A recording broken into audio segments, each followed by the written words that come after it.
네, 모두 함께 해주셔서 감사드립니다. 특히 우리 김경수 지사님 건강관리 잘하십시오. 우리 김 지사님 건강 많이 해치기 전에 이 상황이 정리돼야 될 텐데 걱정입니다. 저도 광화문에서 2016년에 열 며칠 이렇게 있었는데 여기 잠을 잘 수가 없어요. 이 지하철이 땅을 막 흔들기 때문에 밤에 잠을 못 자겠더라고요. 낮에도 못 자고 밤에도 못 자고. 근데 너무 많이 건강해지지 않았으면 좋겠습니다.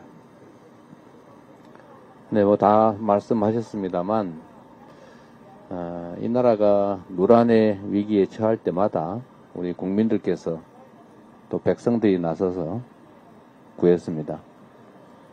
이번에 이 사태도 지금 많은 분들이 불안해하고 또 심지어 다시 귀환할 경우에 어떤 일이 벌어질까에 대해서 공포감을 느끼고 있기도 합니다. 노상원이 작성했다는 그 수첩 내용에 보니까 1차로 500명을 수거해서 연평도 가는 바다 위에서 배를 폭파해서 다 죽일 건데 2차, 3차, 10차까지 5천에서 10,000명 정도를 더 수거해가지고 이걸 죽여야 되는데 1차와 같은 방법으로 죽이면은 문제가 있을 수 있어서 다른 방법이 뭘까 이런 고민하는 장면이 나옵니다. 한국판 킬링 필드를 만들려고 했던 거죠. 뭐 이런 일뿐만이 아니라 뭐 국제적인 신뢰 또 경제 상황 뭐 여지없이 추락할 겁니다. 21세기 선진국 대한민국을 군정을 하겠다. 군인으로 통치하겠다고 한 거 아닙니까? 검찰 통치도 부족해서 확실하게 군을 통해 통치하겠다 이렇게 마음을 먹었던 건데 이 상황이 지금 끝난 게 아니라 언제든지 다시 재발할 수 있는 상황이라는 점에서 또는 꼭 그렇게 되지 않더라도 엄청난 혼란이 발생할 수 있다는 사실 또 그 결론에 이르기까지 지금과 같은 이런 혼란이 계속될 수밖에 없다는 사실이 아마도 우리 국민들께 엄청난 불안과 공포감을 심고 있는 것 같습니다. 사실 저는 최근에 이 정치라고 한지 뭐 그리 길지 않았습니다만 대체 정치를 왜 하나 이런 생각이 들 때가 많습니다.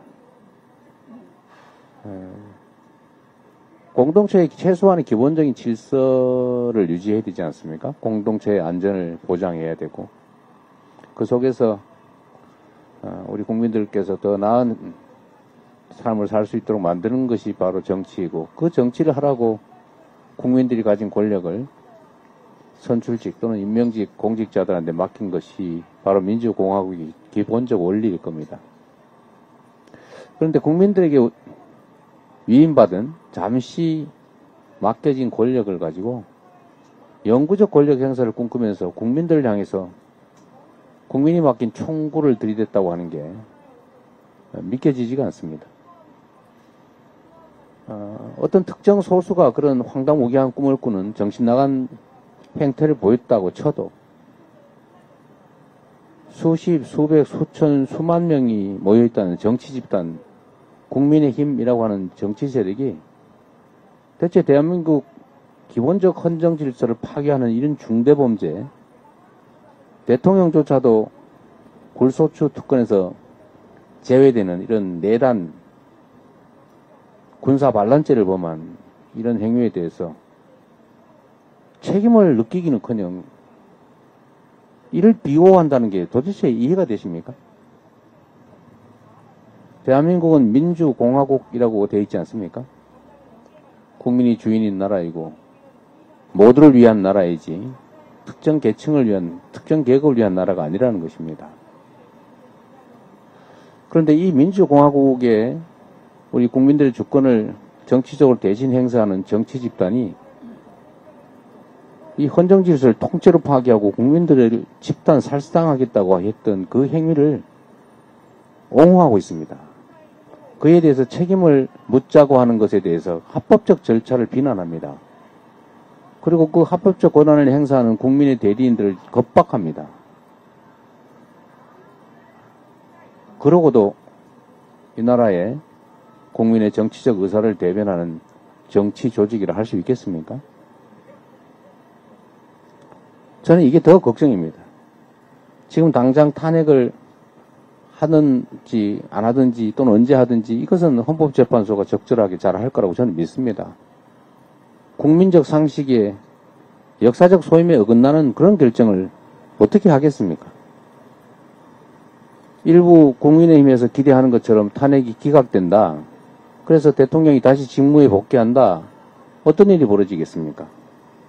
그건 공식적으로 헌법재판의 이름으로 앞으로 대통령은 아무 이유도 없이 국민을 계몽시키기 위해서 그냥 필요할 때 아무 때나 군을 동원해서 계엄령을 선포해도 된다는 얘기 아닙니까? 국회나 이런 헌법이 금지한 헌법기관의 군대를 파견해서 그 권한 행사를 막아도 괜찮다는 얘기 아닙니까? 취미활동 삼아서 아무 때나 계엄령 선포하고 군대를 동원해도 된다고 용인하는 것인데 그게 가당키나 한 일이겠습니까?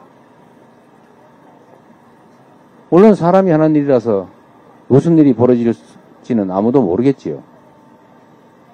그러나 그 문제는 양식을 가진 이 나라 최고 지성의 헌법재판관들한테 맡긴다고 치더라도 앞으로 계속 이 나라 정치의 일부를 맡아갈 국민의힘이라고 하는 저 정치 집단이 이런 헌법 파괴적인 중대범죄 수괴를 옹호하고 파면하지 말라고 하고 처벌하지 말라고 하고 석방해야 된다고 하고 이런 해괴한 석방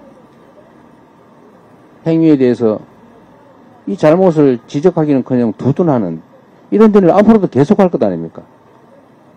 그 생각이 갑자기 바뀌겠습니까? 바뀌는 척 할 수 있겠죠. 제가 말씀드린 것처럼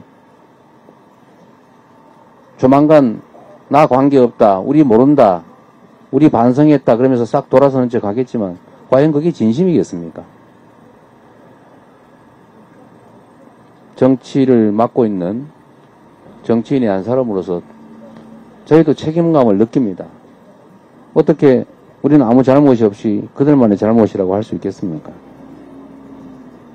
손바닥도 마주쳐야 소리가 난다는데 우리의 책임도 적잖이 있다고 생각합니다.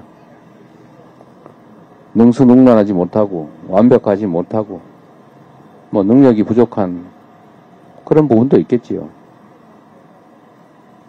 그러나 분명한 것은 최소한의 기본은 지켜야 된다는 것입니다. 우리 국민들이 모두가 합의한 이 나라 최고의 합의, 법률보다 더 높은 헌법이라고 하는 기본적인 질서는 지켜야 되지 않겠습니까? 대한민국이라고 하는 민주공화국의 기본적인 토대는 파괴하지 말아야 되겠죠. 우리 국민의힘에도 다시 한번 요청드립니다. 여러분을 위해서 드리는 말씀이 아닙니다. 대한민국이라고 하는 국가 공동체 전체를 위해서 이 대한민국에 발을 딛고 사는 5,200만 우리 모두를 위해서 최소한의 양식을 회복하고 최소한의 근본적인 책임을 다시 회복하기를 기대합니다. 그리고 우리 국민 여러분, 우리는 지금까지도 그래왔던 것처럼 앞으로도 이 위기를 슬기롭게 이겨낼 것이고 또 이보다 더 큰 위기가 도래하더라도 우리는 반드시 이겨내고 더 나은 세상을 만들어낼 것입니다. 고맙습니다. 예, 감사합니다.